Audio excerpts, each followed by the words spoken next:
A flurry of conversations, the raise of a paddle, and a knock of the hammer. But have you ever wondered what happens after that? When does this money actually go to the player? Or do they even pocket the entire amount? Well, let's try and answer that for you. Take Rishabh Pant for example. He became the most expensive player in the history of IPL when Lucknow Super Giants purchased him for 27 crores in the recently concluded IPL Mega Auction. He will be expected to pay a TDS of 2.7 crores and earn a post-tax income of 24.3 crores for one season. The agreement signed between the team and the player is only for a period of 1 year. Should the team want to retain a player, a contract extension has to be floated around for the same salary as that was being paid earlier. Although, there are special cases where a player is retained at high prices. A player can also choose to exit a franchise before the end of the contract duration, and the respective team will have to pay the player only for the term the player was contracted.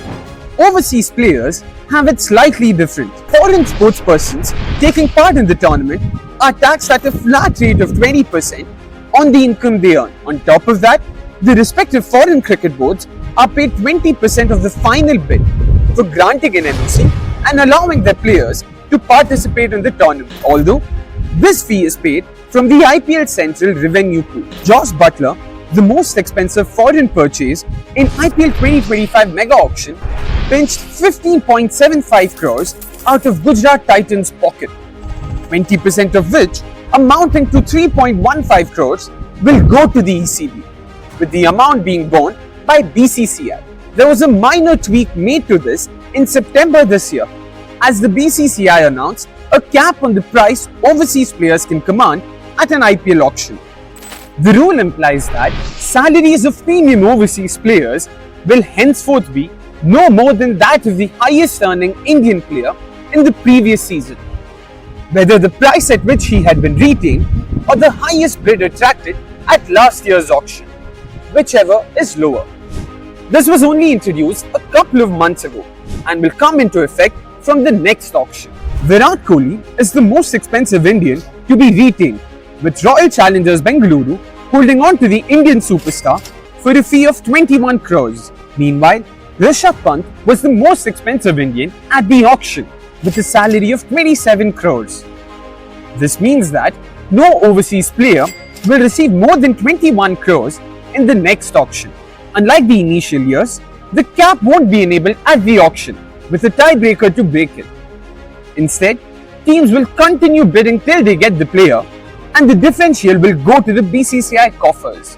Hypothetically, if Cameron Green registers himself in the next auction and ends up fetching a winning bid of 25 crores, then he'll be paid only 21 crores, with the remaining 4 crores going to BCCI for player welfare.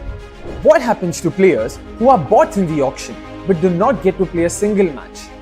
Do they get paid? Yes. A player who makes himself available for the entire season is entitled to the total sum, even if they do not play a single match across the season. Injuries, however, are looked at differently.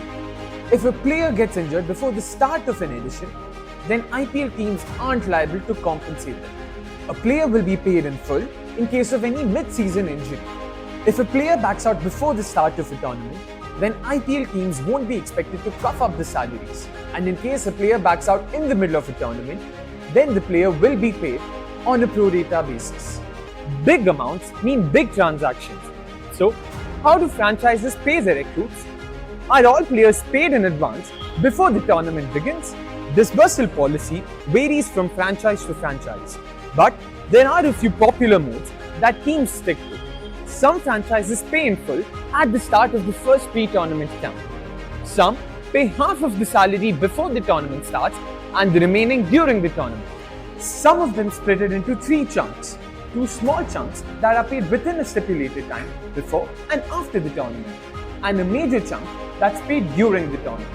Apart from the salary fee determined at the auction, they are also equipped with a daily compensation.